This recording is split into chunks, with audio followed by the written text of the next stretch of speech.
والصلاة والسلام على رسول الله سيدنا محمد وعلى آله وأصحابه أجمعين. أما بعد، فقد قال الله تعالى في القرآن الكريم: أعوذ بالله من الشيطان الرجيم. ومن يتق الله يجعل له مخرجا ويرزقه من حيث لا يحتسب. எல்லா புகழும் உலகத்தை படைத்து ஆளுகின்ற அல்லாஹு தஆலாவுக்கே உரித்தாகட்டும். சாந்தியும் சமாதானமும் இறுதி தூதர் முஹம்மது நபி ஸல்லல்லாஹு அலைஹி வஸல்லம் அவர்கள் மீதும் அவர்களை இறுதி வரையில் பின்பற்றுகின்ற அனைவர் மீதும் என்றென்றும் உண்டாவதாக.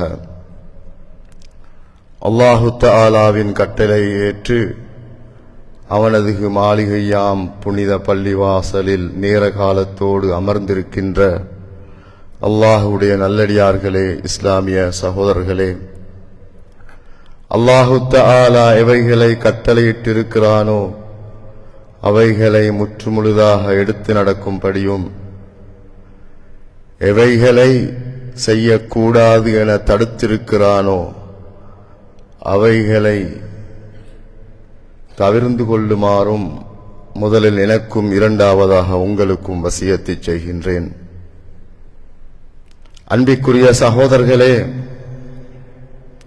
1446 வருடம் முடிவுற்று 1447வது வருடத்தில் காலடி வைத்திருக்கிறோம்.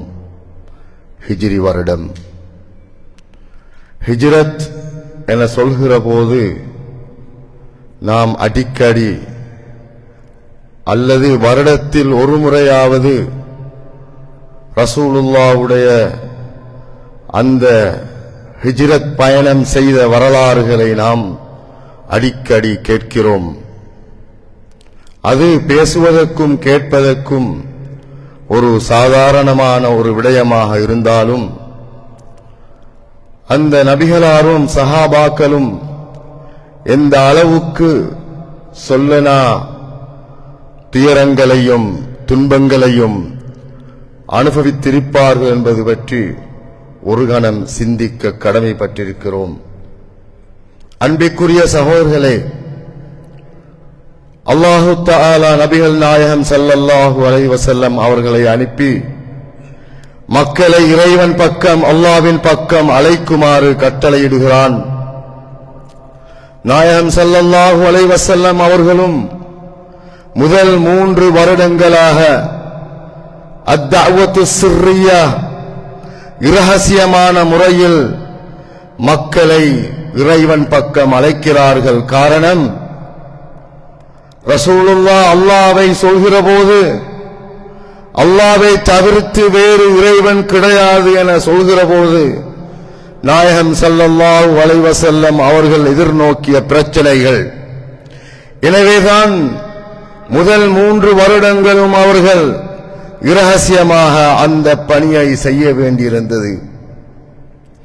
3 வருடம் கழிய அல்லாஹு தஆலா நபிகளார் ஸல்லல்லாஹு அலைஹி வஸல்லம் அவர்களுக்கு கட்டளையிடுகிறான், அந்த பணி முடிந்துவிட்டது. இப்பொழுது நீங்கள் அந்த இறை பணியை, தஅவாவை பரஹசியமாக நீங்கள் சொல்ல வேண்டும். ரசூல் ஸல்லல்லாஹு அலைஹி வஸல்லம் அவர்கள் அதனை மக்களுக்கு மத்தியில் அம்பலப்படுத்த ஆரம்பிக்கிறார்கள். அன்றிலிருந்து எதிர்நோக்கினார்கள் பிரச்சனைகளை, சொல்ல முடியாத துயரங்கள். ரசூல் ஸல்லல்லாஹு அலைஹி வஸல்லம் அவர்கள் காபாவின் பக்கம் தொழுகிற போது அழுகிய ஒட்டகத்தின் குடல்கள் எல்லாம் அவர்களுடைய கழுத்தில் மாலையாக அணிவிக்கப்படுகிறது. அதனை எடுத்து வீசுவதற்கு யாருக்கும் சக்தி இல்லை. ஏன்? அந்த குஃபார் குறைஷிகள் அந்த அளவுக்கு அடாவடித்தனத்தோடு அந்த கஅபாவின் சுற்றுச்சூழலில் அவர்கள் வாழ்ந்து கொண்டிருந்தார்கள். பிறகு நாயகம் ஸல்லல்லாஹு அலைஹி வஸல்லம் அவர்கள் தாயிஃபுக்கு சென்றாவது இந்த தஅவா பணியை ஆரம்பிப்போம் என சொன்னபோது அங்கே எதிர்நோக்கிய பிரச்சனைகள் அதைவிட அதிகமானதாகத்தான் காணப்பட்டது. பிறகு அவர்கள் சிந்திக்கிறார்கள். சஹாபாக்கள் ரசூலுல்லாஹ்விடத்தில் வந்து சொல்கிறார்கள், யா ரசூலல்லாஹ், அலா ததுல்லாஹ லனா, அல்லாஹ்விடத்தில் நீங்கள் எங்களுக்காக பிரார்த்தனை செய்ய மாட்டீர்களா? அலா தஸ்தன்சிருல்லாஹ லனா, அல்லாஹ்விடத்தில் எங்களுக்காக நீங்கள் உதவி கேளுங்களே யா ரசூலல்லாஹ். சொல்ல முடியாத துன்பங்களுக்கும் துயரங்களுக்கும் நாம் இலக்காகிக் கொண்டிருக்கிறோம். நாயகம் ஸல்லல்லாஹு அலைஹி வஸல்லம் சில சஹாபாக்களை பார்த்து சொன்னார்கள், அபிசீனியாவில் ஒரு அரசர் இருக்கிறார், அவர் நல்லவர் என நான் கேள்விப்பட்டிருக்கிறேன், எனவே அங்கே செல்லுங்கள், உங்களுக்கு பாதுகாப்பு கிடைக்கும் என சொல்லி சில சஹாபாக்களை அனுப்பினார்கள். அங்கு நடைபெற்ற சம்பவங்கள் எங்களுக்கு தெரிந்த விடயங்கள். அன்பார்ந்த சகோதரர்களே, கொஞ்ச நாட்களுக்கு பிறகு ரசூல் ஸல்லல்லாஹு அலைஹி வஸல்லம் அவர்களுக்கும் சஹாபாக்களுக்கும் அதிகமாக தொல்லைகள் கொடுக்க ஆரம்பித்தார்கள் அந்த குஃபார் குறைஷிகள். அல்லாஹ்வுடைய கட்டளை. ஒரு முறை அபூபக்கர் ரலியல்லாஹு அன்ஹு அவர்கள் சொல்கிறார்கள், ஒரு நாளும் நாயகம் ஸல்லல்லாஹு அலைஹி வஸல்லம் அவர்கள் எங்களுடைய வீட்டுக்கு பகல் பொழுதில் வரமாட்டார்கள். கடுமையான வெயில். அந்த வெயிலில் வந்து ரசூலுல்லாஹ் சொல்கிறார்கள், அபூபக்கரே, உங்களிடத்தில் யாராவது இருக்கிறார்களா? அவர்களை சற்று வெளியனுப்பி விடுங்கள், நான் உங்களோடு ஒரு ரகசியம் பேச இருக்கிறேன் என சொன்னபோது அபூபக்கர் ரலியல்லாஹு அன்ஹு சொல்கிறார்கள், யா ரசூலல்லாஹ், அங்கே இருப்பவர்கள், எனது வீட்டில் இருப்பவர்கள் என்னுடைய பிள்ளைகளை போன்றவர்கள், உங்களுடைய பிள்ளைகளையும் போன்றவர்கள், அவர்கள் எந்த பிரச்சனையும் இல்லை, தாராளமாக சொல்லுங்கள் என சொன்னபோது ரசூலுல்லாஹ் சொல்கிறார்கள், அல்லாஹ்வுடைய கட்டளை வந்திருக்கிறது, மதீனா பக்கம் ஹிஜ்ரத்து போகுமாறு. அப்பொழுது அபூபக்கர் ரலியல்லாஹு அன்ஹு அவர்கள் அழுகிறார்கள்.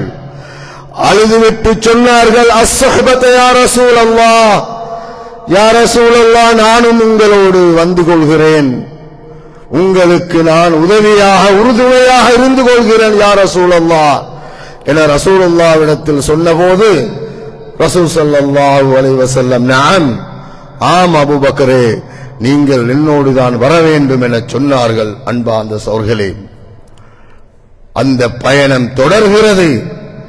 முதலாவதாக எங்கே செல்கிறார்கள்? நேராக மதீனாவுக்கு செல்லவில்லை, மாறாக மதீனா நோக்கி செல்லாமல் அவர்கள் வேறு பாதையில் சென்று அந்த மலையை ஏறுகிறார்கள். அன்பார்ந்த சகோதரர்களே, இந்த ஹிஜ்ராவில் நாம் நிறைய பாடங்களை படிக்க வேண்டியிருக்கிறது. இந்த குத்பாவில் அந்த அனைத்து சம்பவங்களையும் சொல்வதற்குரிய நேரம் இல்லை என்பதால் இந்த ஹிஜ்ராவில் நாம் படிக்கிற ஒரு சில பாடங்களை பேசுவது கேட்பது சிறந்தது நினைக்கிறேன். முதலாவதாக அத்தவக்குல் அலல்லாஹ், உண்மையான முறையில் நாம் அல்லாஹ்வின் மீது தவக்குல் வைத்திருக்க வேண்டும். தவக்குலுக்கும் அரபியில் தவாக்குலுக்கும் வித்தியாசம் இருக்கிறது. தவக்குல் என்றால் உண்மையான முறையில் நாம் அல்லாஹ் மீது பரம் சாட்டி அதற்குரிய அனைத்து வேலைகளையும் செய்வது தவக்குல் என சொல்லப்படுகிறது. தவாக்குல் என்றால் அல்லாஹ் மீது நாம் பரம் சாட்டி விட்டேன் என சொல்லிவிட்டு நாம் அது பற்றி கவனம் எடுப்பதில்லை. அதற்கான வேலைகளை முயற்சிகளை செய்யாமல் இருப்பது தவாக்குல் என சொல்கிறோம். அது பிழையான ஒரு விடயமாகும். எனவேதான் ஸல்லல்லாஹு அலைஹி வஸல்லம் அவர்கள் இந்த ஹிஜ்ராவில் செய்த தவக்கலோடு செய்த அந்த விடயங்களை பாருங்கள் அன்பார்ந்த சகோதரர்களே. முதலாவதாக இந்த பயணம் மிக மிக இரகசியமான பயணமாக இருக்க வேண்டும் என்பதை அபூ பக்கர் ரலியல்லாஹு அன்ஹு அவரிடத்தில் உணர்த்துகிறார்கள். அதனால் தான் சொல்கிறார்கள், யாராவது வீட்டில் இருந்தால் அவர்களை சற்று வெளியில் அனுப்பிவிடுங்கள், உங்களோடு ஒரு இரகசிய விடயம் பேச வேண்டும். எனவே நாங்கள் ஒரு நல்ல விடயத்தை செய்கிற போது, இறைவனுக்காக செய்கிற போது அவற்றை தடுப்பவர்கள் இருந்தால் அந்த விடயத்தை நான் இரகசியமாக வைத்துக் கொள்ள பழக வேண்டும். அன்பார்ந்த சகோதரர்களே, நாயகம் ஸல்லல்லாஹு அலைஹி வஸல்லம் அவர்கள் தலைவர்களாக இருக்கிறார்கள். அவர்கள் அந்த பயணத்தின் தலைவராக இருக்கிறார்கள். வல் முசாயித், அந்த தலைவருக்கு உறுதுணையாக இருப்பவர்கள் தான் அபூ பக்கர் ரலியல்லாஹு அன்ஹு அவர்கள். எனவே அந்த பயணத்திற்காக நல்லதொரு உற்ற தோழனை நாயகம் ஸல்லல்லாஹு அலைஹி வஸல்லம் அவர்கள் தேர்ந்தெடுக்கிறார்கள். நாங்களும் நல்ல விடயங்களுக்காக, எங்களுடைய வாழ்க்கைக்காக நல்ல நண்பர்களை தேர்ந்தெடுப்பது கட்டாய கடமையாக இருக்கிறது என்பதை இந்த சம்பவத்தினூடாக தெரிந்து கொள்ள வேண்டும். அஸ்ஸஹ்பத்து ஸாலிஹா, நல்ல நண்பர்கள், அல்லாஹ்வை பயப்படுகிறவர்கள், எங்களை பாவத்தின் பக்கம் அழைக்கிற நண்பர்கள் அல்ல, கெட்ட விடயங்களை சொல்லித் தருகிறவர்கள் அல்ல, நல்லதை காட்டித் தருபவர்கள். நாம் பிழை செய்கிற போது, தடம் பிளறுகிற போது எங்களுக்கு சுட்டி காட்டுகிற நண்பர்களாக அந்த நண்பர்கள் இருக்க வேண்டும். என்ன செய்ய? என்னால் ஒன்றும் செய்ய முடியாது, அவருக்கு நான் இதனை சுட்டி காட்டினால் அவர் என்னோடு கோபித்துக் கொள்வார், மனஸ்தாகம் அடைவார் என்பதற்காக சொல்லுகிற நண்பர்கள் அல்ல, நல்ல நண்பர்களை தேர்ந்தெடுத்துக் கொள்ள வேண்டும் என்ற பாடத்தையும் இந்த ஹிஜ்ராவின் மூலமாக நாம் படித்துக் கொள்கிறோம். வல் ஃபிதாஇ அலி இப்னு அபி தாலிப் ரலியல்லாஹு அன்ஹு, அதே போன்று ரசூலுல்லாஹ் வலமையாக தூங்குகிற இடத்தில் ரசூலுல்லாஹ் வெளியேறுகிற போது தைரியத்தோடு தனது உயிரை பணயமாக வைத்து தூங்கிய அந்த தோழர் யார்? அந்த வீரன் யார்? அந்த 23 அல்லது பருவ வயதை அடைந்த அந்த அலி இப்னு அபி தாலிப் ரலியல்லாஹு அன்ஹு அவர்கள் சொல்கிறார்கள், ரசூலுல்லாஹ்வே, நீங்கள் இந்த இடத்திலிருந்து போய்விடுங்கள், நான் தூங்குகிறேன்.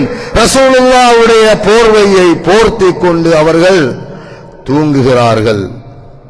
எந்த அளவுக்கு வீரம்! அது மாத்திரமல்ல, இன்னும் ஒரு விடயம் அலி ரலியல்லாஹு அன்ஹு அவருடைய மனதில் உதிக்கிறது. ரசூல் ஸல்லல்லாஹு அலைஹி வஸல்லம் அவர்களுடைய வாக்கு நிச்சயமாக பொய்யாகாது. என்ன சொன்னார்கள்? அலியே, நான் மதீனாவுக்கு போகிறேன், நீங்கள் என்னோடு வந்து அங்கே சேர்ந்து கொள்ளலாம் என சொன்னபோது அலி ரலியல்லாஹு அன்ஹு அவர்களுக்கு நிச்சயமாக தெரிந்துவிட்டது, இந்த இடத்தில் நான் கொல்லப்பட மாட்டேன்.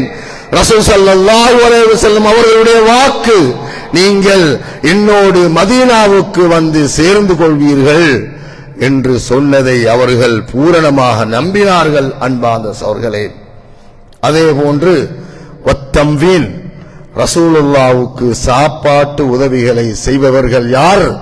அஸ்மா பின்த் அபி பக்ர் ரலியல்லாஹு அன்ஹா. பெண்களுடைய தியாகம், பெண்கள் அவர்களுக்காக உதவி செய்வது போல ஆண்களுக்கும் தஅவாவுக்காக நல்ல விடயங்களுக்காக உதவி செய்கின்ற அந்த பழக்கத்தை இந்த சம்பவத்தினூடாக நாம் பெற்றுக் கொள்கிறோம். வலிஸ்திக்பாராத் உளவுத்துறை யார் என்றால் அப்துல்லாஹ் இப்னு அபீ பக்கர், அபூ பக்கர் ரலியல்லாஹு அன்ஹு அவர்களுடைய மகன் அப்துல்லாஹ் ரலியல்லாஹு அன்ஹு அவர்களுடைய வேலை என்ன தெரியுமா? காலையில் மக்காவுக்கு சென்று கௌபாவுக்கு பக்கத்தில் சென்று குறைஷிகள் என்ன பேசிக் கொள்கிறார்கள், ரசூலுல்லாஹ் எங்கே இருக்கிறார்கள் என்பதை தெரிந்து வைத்திருக்கிறார்களா இல்லையா என்பதை உளவு பார்க்கிற அந்த வேலை அப்துல்லாஹ் இப்னு அபீ பக்கர் ரலியல்லாஹு அன்ஹு அவர்களுக்கு கொடுக்கப்படுகிறது. அன்பார்ந்த சகோதரர்களே, இந்த அளவுக்கு ரசூலுல்லாஹ்வுடைய திட்டம் நல்ல விடயத்துக்காக, அல்லாஹ்வுக்காக, எங்களுடைய நாட்டு சமாதானத்துக்காக, ஊரு சமாதானத்துக்காக போடப்படுகிற திட்டங்களும் இவைகளாகத்தான் இருக்க வேண்டும். அன்பார்ந்த சகோதரர்களே, வத்தஹதியத்து வத்தஅமியத்துல் அது ஆமிர் இப்னு ஃபுஹைரா சாப்பாடுகளை கொண்டு செல்வதற்காக அப்துல்லாஹ் ரலியல்லாஹு அன்ஹு அவர்கள் இருக்கிற போது அந்த சாப்பாடுகளை எடுத்துக் கொண்டு சென்ற அந்த காலடையாளங்கள் தெரியக்கூடாது என்பதற்காக ஆமிர் இப்னு ஃபுஹைரா என்பவருடைய வேலை சுபஹூட அவர்களுடைய ஆட்டு மந்தை எடுத்துக்கொண்டு அவர்களுடைய காலடையாளங்களை அழிப்பதற்காக அவர்கள் ஈடுபடுத்தப்பட்டிருந்தார்கள். அன்பார்ந்த சகோதரர்களே, அப்துல்லாஹ் இப்னு உரைக்கித் என்பவர் யாரு தெரியுமா? அவர்தான் தலீலுர் ரஹ்லா. ரசூல் ஸல்லல்லாஹு அலைஹி வஸல்லம் அவர்களை அந்த குஃபார் குறைஷிகள் கண்டுபிடிக்காமல் வளமையாக செல்கிற அந்த மதீனாவுடைய பாதையில் செல்லாமல் ஜித்தா வழியாக சென்று கடலோர வழியாக சென்று அப்துல்லாஹ் இப்னு உரைக்கித் என்பவர்கள் ரசூலுல்லாஹையும் அபூபக்கர் ரலியல்லாஹு அன்ஹு அவர்களையும் அழைத்து செல்கிறார்கள். வல் மக்கானுல் முஅக்கத், அவர்கள் தற்காலிகமாக தங்கியிருந்த இடம், அதற்கும் ஒரு இடத்தை அவர்கள் தயார் செய்தார்கள். அதுதான் கார் சௌர் குகையில். அங்கே 3 நாள் நாம் தங்கி இருப்போம் என்ற அந்த அடிப்படையில், அந்த உடன்படிக்கையில் தான் முதலாவதாக சௌர் குகையை நாடி சென்றார்கள். அன்பார்ந்த சகோதரர்களே, வமௌஇதுல் இன்திலாக், சௌர் குகையில் எத்தனை நாள் தரித்திருப்பது என ரசூலுல்லாஹ் திட்டமிடுகிறார்கள். 3 நாள் இருந்தால் போதும். முதலாவது நாள் 100க்கு 100% குஃபார் குறைஷிகள் மக்கமெங்கும் ரசூலுல்லாஹையும் அபூபக்கர் ரலியல்லாஹு அன்ஹு அவர்களையும் தேட ஆரம்பித்தார்கள். 2வது நாள் 100க்கு 70% தேடினார்கள். 3வது நாள் 100க்கு 30-40% தேடிவிட்டு அப்படியே அவர்கள் தேடுவதை விட்டுவிட்டு சொன்னார்கள், நிச்சயமாக இப்பொழுது முஹம்மதும் ஸல்லல்லாஹு அலைஹி வஸல்லம் அபூபக்கரும் மக்காவில் இருக்க மாட்டார்கள், 3 நாளைக்குள் மதீனாவுக்கு போயிருப்பார்கள் என்ற முடிவோடு தேடுவதை விட்ட பிறகுதான் 3 நாள் கழித்து ரசூலுல்லாஹும் அபூபக்கர் ரலியல்லாஹு அன்ஹு அவர்களும் அப்துல்லாஹ் இப்னு உரைக்கித் என்பவர்களும் அந்த இடத்திலிருந்து வெளியேறுகிறார்கள். அன்பார்ந்த சகோதரர்களே, அந்த குகையில் நடைபெற்ற சம்பவங்களை நாம் தெரிந்து வைத்திருக்கிறோம். நாயகம் ஸல்லல்லாஹு அலைஹி வஸல்லம் அவர்கள் களைப்போடு குகையில் அவர்கள் அபூபக்கர் ரலியல்லாஹு அன்ஹு அவர்களுடைய தொடையில் தலை வைத்து ஆழமாக தூங்கிக் கொண்டிருக்கிறார்கள். அபூபக்கர் ரலியல்லாஹு அன்ஹு அவர்களுடைய காலை அவர்கள் அந்த குகையில் இருந்த ஒரு ஓட்டையை, ஒரு துவாரத்தை காலால் அடைத்த போது ஒரு பாம்பு தீண்டுகிறது. அபூபக்கர் ரலியல்லாஹு அன்ஹு அவர்களுடைய கண்ணிலிருந்து கண்ணீர் வடிகிறது. அப்பொழுது ரசூல் ஸல்லல்லாஹு அலைஹி வஸல்லம் கேட்கிறார்கள் விழித்தெழுந்து, அபூபக்கரே எதற்காக அழுகிறீர்கள்? இல்லை யா ரசூலல்லாஹ், என்னுடைய காலை பாம்பு தீண்டி விட்டது. பிறகு ரசூல் ஸல்லல்லாஹு அலைஹி வஸல்லம் அவர்கள் தங்களது ஷரீஃபான அந்த உமிழ் நீரை எடுத்து அபூபக்கர் ரலியல்லாஹு அன்ஹு அவர்களுடைய காலில் வைத்தபோது உடனே அந்த காயம் ஆறிவிடுகிறது. அன்பார்ந்த சகோதரர்களே, இந்த அளவுக்கு தியாகம் அல்லாஹு தஆலாவுடைய கட்டளையின் அடிப்படையில் அந்த குஃபார்கள் அந்த குகையை வந்து அடைகிற போது அங்கே உடனடியாக சிலந்திகள் வலைகளை கட்டிவிடுகிறது, புறாக்கள் முட்டையிடுகிறது. அல்லாஹு தஆலாவுடைய அந்த உதவியை பாருங்கள் அன்பார்ந்த சகோதரர்களே.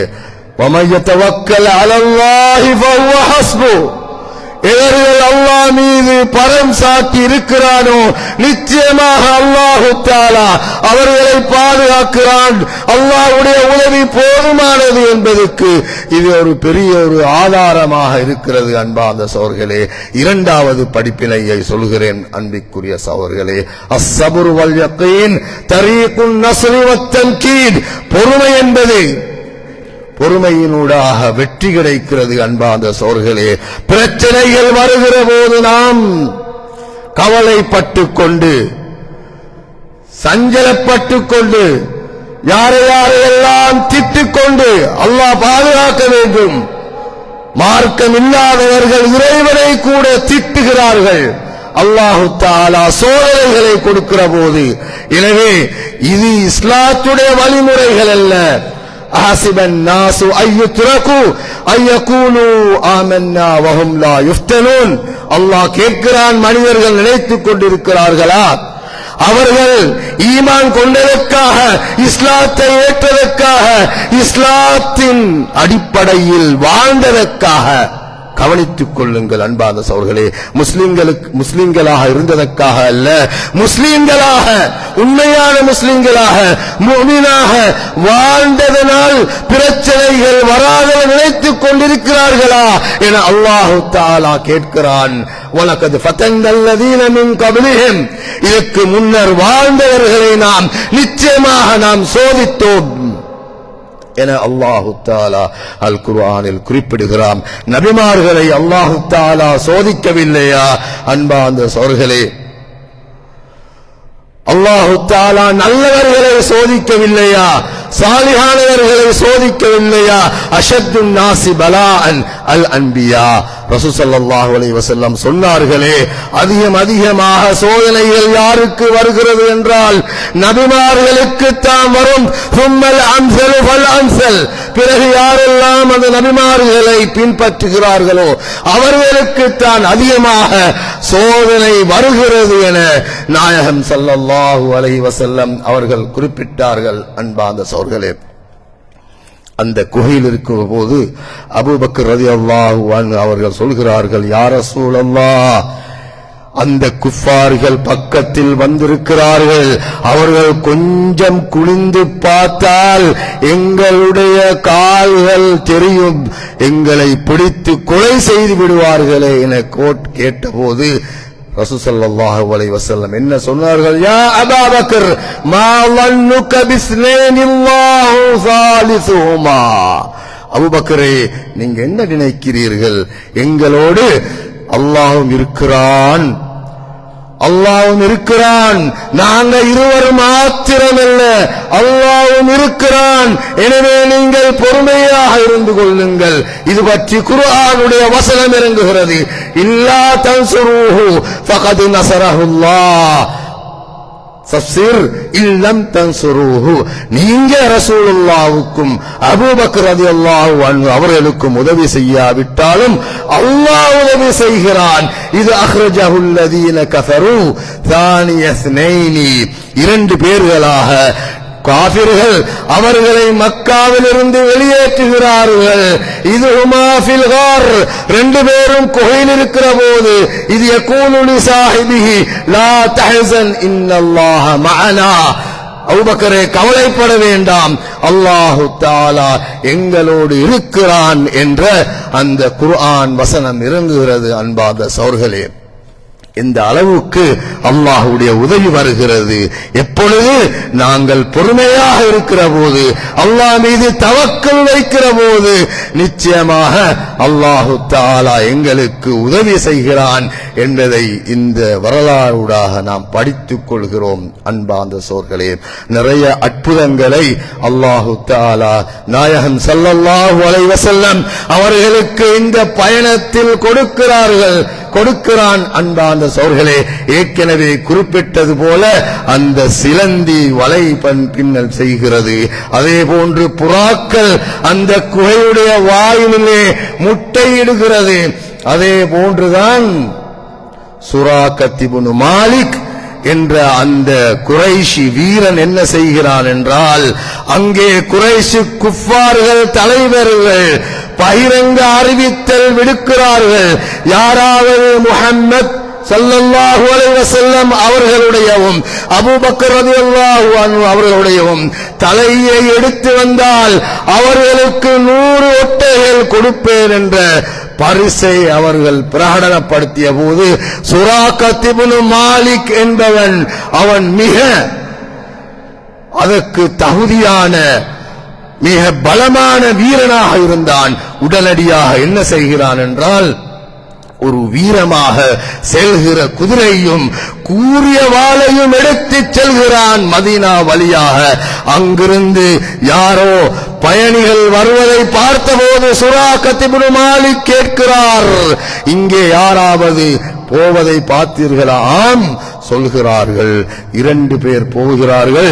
அதற்கு முன்னர் ஒருவர் வழிகாட்டி கொண்டு செல்வதை கண்டேன். நிச்சயமாக சுராக்கத் இப்னு மாலிக் அவருக்கு தெரிந்துவிட்டது, இது ரசூலுல்லாஹ் தான் போகிறார் என அவசரமாக பின்னோக்கி சென்றபோது ரசூலுல்லாஹ் பக்கத்திலே காண்கிற போது இவனுடைய கண்ணுக்கு 100 ஒட்டகைகள் தெரிகிறது. தலையை கொய்துவிட்டு 100 ஒட்டகைகளை இன்றையே பரிசாக பெற்றுக் கொள்ளலாம் என பக்கத்தில் செல்கிற போது அவனுடைய குதிரை அப்படியே மணலில் உள்ளே செல்கிறது. அன்பார்ந்த சகோதரர்களே, பிறகு சுராக்கா இப்னு மாலிக் அவர் இஸ்லாத்தை ஏற்பதற்கு முன்னர் அவர் கத்துகிறார், முஹம்மதே ஸல்லல்லாஹு அலைஹி வஸல்லம் எனக்காக அல்லாஹ்விடத்தில் துஆ கேளுங்கள், என்னுடைய குதிரை மண்ணுக்குள் புகுகிறது, மண்ணுக்குள் செல்லுகிறது என சொன்னபோது ரசூலுல்லாஹ் என்ன சொன்னார்கள்? நீ திரும்பி போய்விடு, நான் துஆ கேட்கிறேன் என சொன்னபோது திரும்பிய போது குதிரை மேலே வருகிறது. அவனுடைய ஆசை விடவில்லை. 2வது முறையும் திரும்ப ரசூலுல்லாவை நோக்கி செல்கிறான். 2வது முறையும் அவ்வாறு மண்ணுக்குள் புதையுடுகிறது. திரும்பவும் கேட்கிறாள், ரசூலுல்லாவே முஹம்மதே எனக்காக துஆ செய்யுங்கள். ரசூலுல்லாஹ் சொல்கிறார்கள், திரும்ப போய்விடு, துஆ செய்கிறேன். 3வது முறையும் அப்படியே நடக்கிறது. அப்பொழுது நாயகம் ஸல்லல்லாஹு அலைஹி வஸல்லம் அவர்கள் சொல்கிறார்கள், சுராக்காவே நிச்சயமாக உன்னால் என்னை ஒன்றும் பண்ண முடியாது, எனவே நீ திரும்ப போய்விடு. அப்பொழுது சுராக்கத் இப்னு மாலிக் கேட்கிறார், யா ரசூலல்லாஹ் எனக்கு நீங்கள் என்ன கொடுப்பீர்கள்? 100 ஒட்டகைகள் தருவதாக குஃபாரி குறைஷிகள் வாக்குறுதி அளித்திருக்கிறார்கள், அதனை கொடுப்பீர்களா என கேட்டபோது ரசூலுல்லாஹ் சொல்கிறார்கள், கிஸ்ராவுடைய மன்னர் அணிந்திருக்கிற 2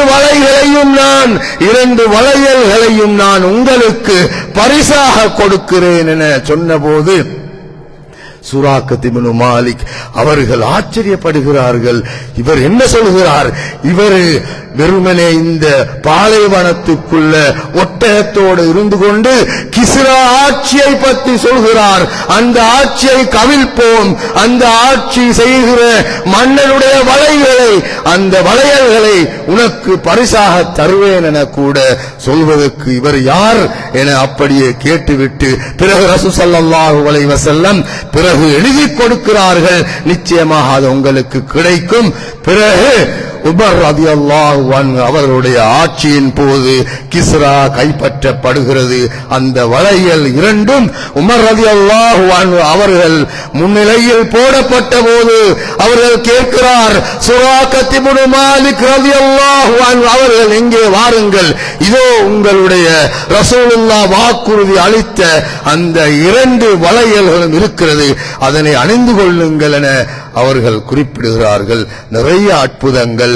அன்பார்ந்த சகோதரர்களே, ரசூல் ஸல்லல்லாஹு அலைஹி வஸல்லம் அவர்கள் செல்கிற போது அவர்களுக்கும் அபூபக்கர் ரலியல்லாஹு அன்ஹு அவர்களுக்கும் அப்துல்லாஹ் இப்னு உரைக்கித் ரலியல்லாஹு அன்ஹு அவர்களுக்கும் கடுமையான பசி. ஒரு குடிசையை காண்கிறார்கள். அங்கே சென்று பார்த்தபோது ஒரு மூதாட்டி இருக்கிறார். அவரிடத்தில் கேட்கிறார்கள், ஏதாவது சாப்பிட இருக்கிறதா என கேட்டபோது ஒன்றும் கிடையாது, எனது கணவர் ஆடுகளை மேய்க்க சென்றார், ஆடு இருந்தால் ஏதாவது பால் கறந்து கொடுத்திருக்கலாம். அப்பொழுது ரசூலுல்லாஹ் கேட்கிறார்கள், அதோ அங்கே ஒரு ஆட்டுக்குட்டி இருக்கிறது, அது தின்ன இல்லாமல் நோய்வுற்று இருக்கிற ஆடு, அதற்கு பாலும் கிடையாது, ஒன்றும் கிடையாது என சொன்னபோது ரசூலுல்லாஹ் கேட்டார்கள், நீங்கள் அனுமதி கொடுத்தால் மூதாட்டியே அந்த ஆட்டிலிருந்து நான் பால் கறப்பேன் என சொன்னபோது தாராளமாக என சொன்னபோது ரசூல் ஸல்லல்லாஹு அலைஹி வஸல்லம் பிரார்த்தித்து விட்டு அதனுடைய பால் மடியில் கை வைத்த போது உடனடியாக பால் மடி பெரிதாகி நிறைய அந்த வீட்டில் இருக்கிற அனைத்து பாத்திரங்களிலும் பாலை நிரப்பினார்கள் என வரலாறுகள் குறிப்பிடுகிறது. அன்பார்ந்த சகோதரர்களே, நிறைய படிப்பினைகளை கூறிக்கொண்டே செல்லலாம். ஆனால் இந்த நேரம் அதற்கு இடம் கொடுக்காது. எனவே இந்த ஒரு சில படிப்பினைகளை படித்து அதனை எங்களுடைய வாழ்க்கையில் அமுல் நடத்துவதற்கு எனக்கும் உங்களுக்கும் அல்லாஹ் தௌஃபீக் செய்வானாக. அகூலு கௌலி ஹாதா வ அஸ்தக்ஃபிருல்லாஹ் லி வ லக்கும் ஃபஸ்தக்ஃபிரூஹு இன்னஹு கஃபூருன் வதூதுன் ரஹீம்.